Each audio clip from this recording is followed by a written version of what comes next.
Blessings, YouTube. Welcome to Spiritual Vibrations. Today I wanted to talk a little bit about spiritual guidance.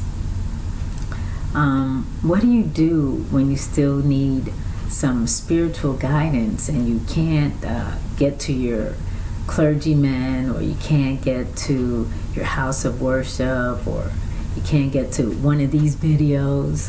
What do? How do you continue to still get that guidance so that you can make the right decisions?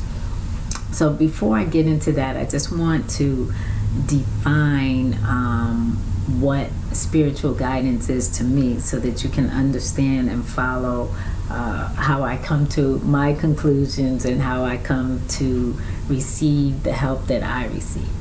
So for me, what spiritual guidance is that that guidance, that energy that is really pure and free of ego, free of motives, free of any past experiences, whether it's good or bad. It's just pure energy.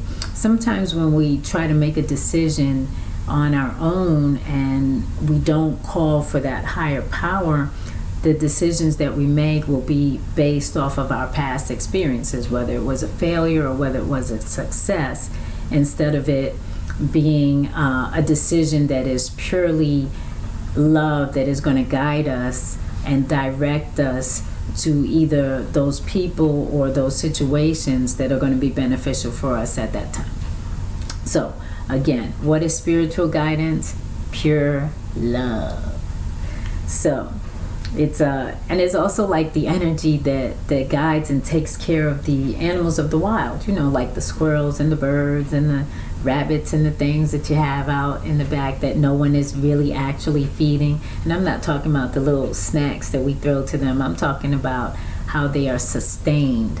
It's that same energy. So how do we get that energy?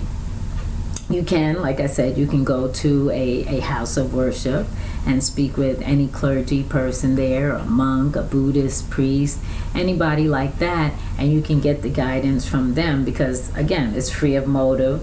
They don't, or they shouldn't have any ulterior motives in their guidance for you and in their assistance for you.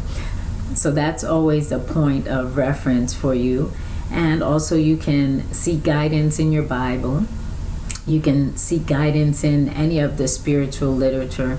But again, what about if you're, in the moment and you can't get to any of these people? How do you get the guidance? Ask. I need help. Help. SOS. It's that simple.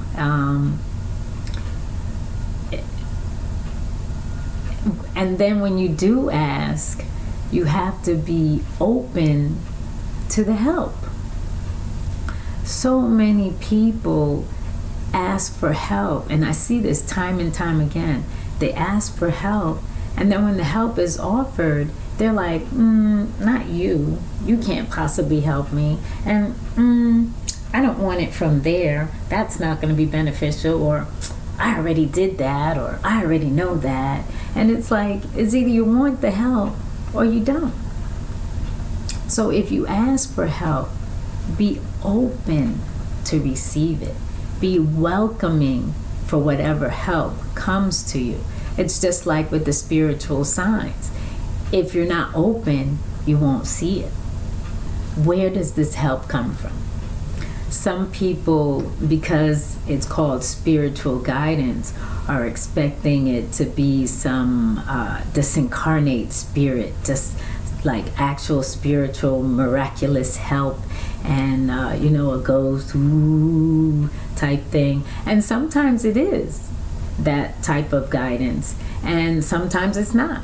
So the guidance can come from any form. It can take any form. The spirit is the spirit. Sometimes the spirit is incarnate in a person. There's many times when you need help and you need actual physical help. You need someone to sign off on that lease. You need someone to approve the car loan or approve your mortgage, so that it can't always be a disincarnate guidance or a disincarnate assistance.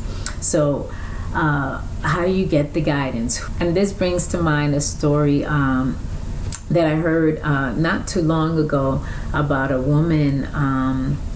She was a really hard-working woman. This woman worked most of her life. She, even as a child, she took care and was always conscious and concerned about the animals. Who's going to take care of the animals? Who's going to help these people? She was always that one. She worked very, very hard, and unfortunately, she got injured one day at work, and it kind of partially disabled her, and she wasn't able to work as much and provide and maintain her own household, and things were kind of seemingly progressively getting worse. And I say seemingly because sometimes bad things happen but put us in a better place. So it got to the point where it was looking like her housing situation was going to be in jeopardy. She was no longer able to make enough income to support herself and her family, her pets, which were her family. And the property management where she was living was changing, and everybody around was like, oh, we've got to panic. This is changing, it's change. Most of the people had been there for years and years, had been living in this particular place for years and years. And so, the first sign of change, everybody went up in arms. So she also began to panic and kind of question her faith a little bit. But then she also asked for guidance. And the guidance that she received was to not resist, but rather be like a blade of grass and kind of go with the flow and just accept what comes. She was also instructed to make a list of what it is that she felt she needed right at that moment to secure and stabilize her. And the guidance, again, stay to your list, keep your faith, and just blow with the wind. I know it sounds like some Kung Fu David Carradine wisdom, yes, grasshopper. But in the midst of all the drama, while everyone was panicking and people were leaving, people were moving, people were being kicked out, and she wanted to panic, but she just followed her guidance, and before you know it, she got approved for housing. Now, this was something that she had apparently forgot about because it had taken so many years. I think it was over 5 years that she had been waiting for this assistance with her housing, and it came through. And everyone else again is around panicking, and they're like, what do? And these changes are taking place from her, and she stuck to the guidance, and she started to get spiritual help as well. And what I mean by spiritual help is that people were now being put in position to help her. The regular people that could have helped her either got sick or had been called away somewhere, and they were removed from the situation. And again, she wanted to panic because she's like, these are the people that are going to help me. But it just so happened that the new people that came in were people who did this on a regular, who enjoyed and took pure delight in assisting and helping people. So she received that guidance too, and before you know it, everything when it settled, when all the dust settled, she ended up keeping her apartment. Although the rent was raised and everything, she doesn't have to worry about rent. Now, who has it better than that? And all because she asked for the guidance and then accepted it. And that's the most important part. When you want guidance, be it for to help with a relationship or to help with a job situation or anything at home, whatever the guidance is that you're asking for, you have to welcome the guidance. You can't be choosy about where it's coming from. You can't be choosy about where it leads you, because as I said, this is guidance that is pure love. It doesn't have any past experience. It doesn't have any motive. It has no ego. Sometimes when we try to take ourselves places, we're mapping our journey based off of where we've been.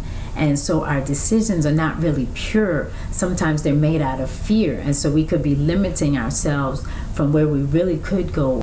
And we could be limiting ourselves from where we really should be. So that's basically it. Spiritual guidance is there for anyone that needs it. You just have to be open, and you have to believe and understand that the Spirit exists for everyone, and it knows what is best for us. All we have to do is ask to be in harmony with that which is good and right for us. And that's what spiritual guidance is. So I hope that this was helpful. I am EmpressTee. I am abundantly, graciously, and infinitely yours. Blessings. Thank you for watching.